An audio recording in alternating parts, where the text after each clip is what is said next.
বরিশালের এক ছোট্ট গ্রামে গল্পের শুরু। গ্রামের নাম বড়ইখোলা। এখানে সবাই একে অপরকে চেনে, কিন্তু মানুষকে মর্যাদা দেওয়ার দিক থেকে পার্থক্য অনেক। গরিব হলে অবহেলা, ধনী হলে সম্মান। গ্রামের মসজিদের সামনের রাস্তায় বসত এক যুবক মুচি, শহীদুল।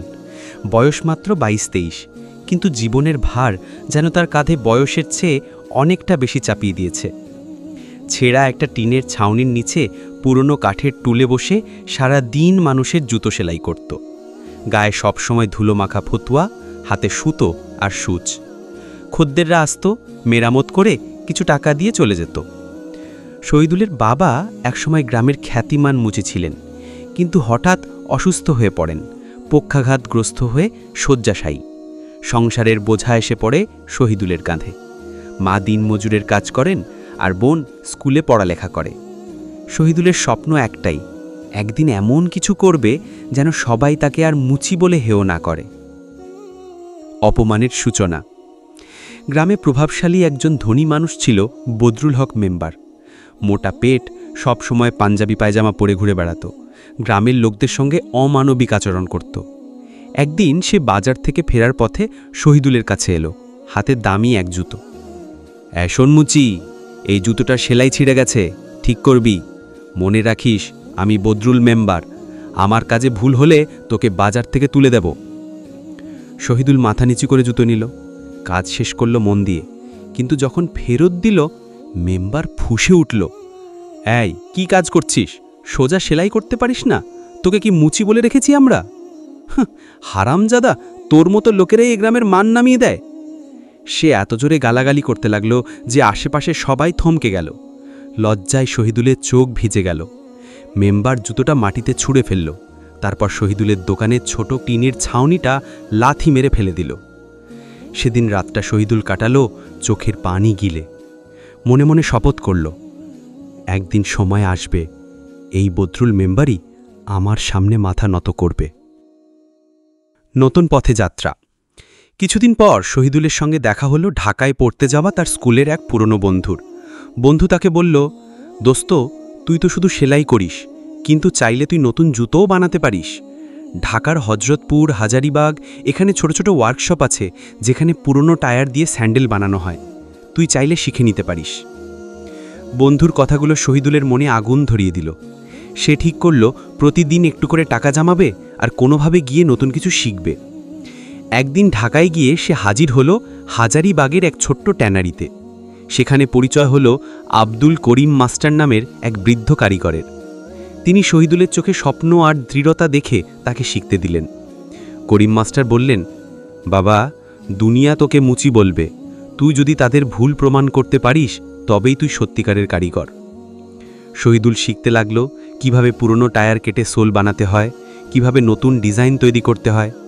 ব্যর্থ হলো বারবার, আঙুলে কেটেছে, রক্ত ঝরেছে, কিন্তু হাল ছাড়েনি। প্রথম আলো। কিছুদিন পর শহীদুল নিজের গ্রামে ফিরে এলো। মায়ের সাহায্যে একটা পুরনো সেলাই মেশিন কিনল, নতুনভাবে স্যান্ডেল বানাতে শুরু করল। দামও কম রাখল যাতে রিক্সা চালক, দিনমজুররা কিনতে পারে। ধীরে ধীরে তার জুতোর চাহিদা বাড়তে লাগল। কিন্তু যখন তার দোকানে ভিড় হতে শুরু করল, তখনই আবার হাজির হলো বদরুল মেম্বার। এবার তার মুখে বিদ্রুপ হাসি। এরে মুচি, তুই আবার নতুন ব্যবসা শুরু করেছিস নাকি? মনে রাখিস, এই বাজারে আমার অনুমতি ছাড়া কোনো ব্যবসা চলে না। সে বাজার কমিটির সঙ্গে কথা বলে শহীদুলের দোকান উচ্ছেদ করিয়ে দিল। সব কিছু ভেঙে চুরে ফেলা হলো। শহীদুল স্তব্ধ হয়ে দাঁড়িয়ে রইল। বুকের ভেতর আগুন জ্বলছিল, কিন্তু তখন তার হাতে কিছুই ছিল না। প্রথম ভাগের সমাপ্তি, ক্লিফ হ্যাঙ্গার। সেই রাতেই শহীদুল সিদ্ধান্ত নিল এবার গ্রামে নয়, ঢাকাতেই নতুন করে শুরু করবে। তার কাছে ছিল শুধু একটা পুরনো ব্যাগ, কয়েকটা টুলস আর অদম্য ইচ্ছাশক্তি। ঢাকায় এক যুবক উদ্যোক্তার সঙ্গে তার দেখা হলো, যে তার তৈরি স্যান্ডেলের ছবি তুলে সোশ্যাল মিডিয়ায় দিল। হঠাৎ করে দেশের বাইরে থেকেও অর্ডার আসতে শুরু করল। কিন্তু ঠিক তখনই বদরুল মেম্বার তার রাজনৈতিক প্রভাব খাটিয়ে চামড়ার কাঁচামাল সরবরাহ বন্ধ করে দিল।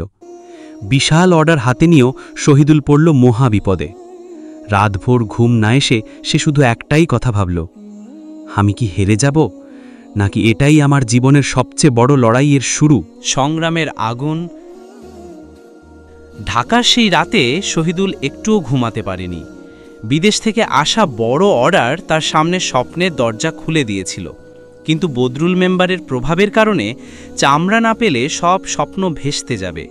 বুকের ভেতর আগুন জ্বলছিল। সে মনে মনে বলল, আমি হেরে গেলে শুধু আমি না, আমার মা বাবার কষ্ট, আমার বোনের ভবিষ্যৎ সব ধ্বংস হবে। শহীদুল পরদিন সকালেই কারিম মাস্টারের কাছে ছুটে গেল। মাস্টার তাকে ভরসা দিলেন, বলো, শোন বাবা, চামড়া না পেলে কি তুই থেমে যাবি? মানুষ সবসময় নতুন পথ খুঁজে নেয়। আর যদি চামড়া না পাস, অন্য কিছু দিয়ে স্যান্ডেল বানাস। চেষ্টা কর, আল্লাহ তোকে সাহায্য করবেন। নতুন উদ্ভাবন। শহীদুল বাজার ঘুরে দেখতে লাগল। সে দেখল পুরনো প্লাস্টিক ড্রাম, ট্রাকের টায়ার, এমনকি বাতিল কাপড়ও ফেলে দেওয়া হয়। হঠাৎ তার মাথায় বিদ্যুতের মতো একটা আইডিয়া এলো। সে এই সব ফেলতু জিনিস দিয়ে নতুন ডিজাইনের জুতো বানাতে শুরু করল। পুরনো টায়ার থেকে মজবুত সোল, কাপড় দিয়ে রঙিন স্ট্র্যাপ, প্লাস্টিক দাম দিয়ে হালকা বডি। নাম দিল গ্রিন স্টেপ, অর্থাৎ সবুজ পদক্ষেপ। শুরুতে অনেকে বিদ্রূপ করল, বলল, আরে মুচি, আবর্জনা দিয়ে জুতো বানাচ্ছে। কিন্তু যখন কয়েকজন বিদেশি পর্যটক তার জুতো কিনে ছবি তুলে সোশ্যাল মিডিয়া দিল, তখন হঠাৎ করে হইচই পড়ে গেল। সবাই বলল, এই জুতো পরিবেশ বান্ধব, সস্তা, আবার টেকসই। সাফল্যের পথ। মাত্র কয়েক মাসেই গ্রিন স্টেপ ব্র্যান্ড ঢাকার বাজারে জায়গা করে নিল। এক এনজিও তার পাশে দাঁড়ালো, কারণ সে পরিবেশ দূষণ কমিয়ে নতুন কিছু করছে। কিছুদিনের মধ্যে বিদেশেও তার জুতোর অর্ডার যেতে লাগল। শহীদুল এখন আর টিনের ছাউনির নিচে নয়, বরং ঢাকার এক ছোট্ট কারখানার মালিক। দিনে দিনে সে বড় হতে থাকল। তার ব্যবসা ছড়িয়ে গেল চট্টগ্রাম, সিলেট, খুলনায়। বিদেশে কোম্পানি তার সঙ্গে চুক্তি করল। কয়েক বছরের মধ্যে সে কোটি টাকার মালিক হয়ে গেল। প্রতিশোধের সময়। এদিকে গ্রামে বদরুল মেম্বারের অবস্থা অন্যরকম হয়ে গেল। একের পর এক দুর্নীতির কারণে তার রাজনৈতিক ক্ষমতা কমে গেল। মানুষ তার প্রতি ক্ষুব্ধ হতে লাগল, কিন্তু তবুও তার মুখে সেই পুরনো উদ্ধত হাসি। একদিন শহীদুল শুনল, গ্রামের হাটে জমি বেচা কেনার নিলাম হবে। কাকতালীয়ভাবে সেই জমি ছিল বদরুল মেম্বারের। বড় ঋণে পড়ে সে জমি বিক্রি করতে বাধ্য হয়েছিল। নিলামে সবাই অবাক হয়ে দেখল, নতুন দামি গাড়ি থেকে নামল এক স্যুট টাই পরা যুবক। লোকজন চিনতেই পারছিল না। যখন মঞ্চে উঠে সে নিজের নাম বলল, আমি শহীদুল, সেই মুচি। গ্রামের মানুষ হতবাক।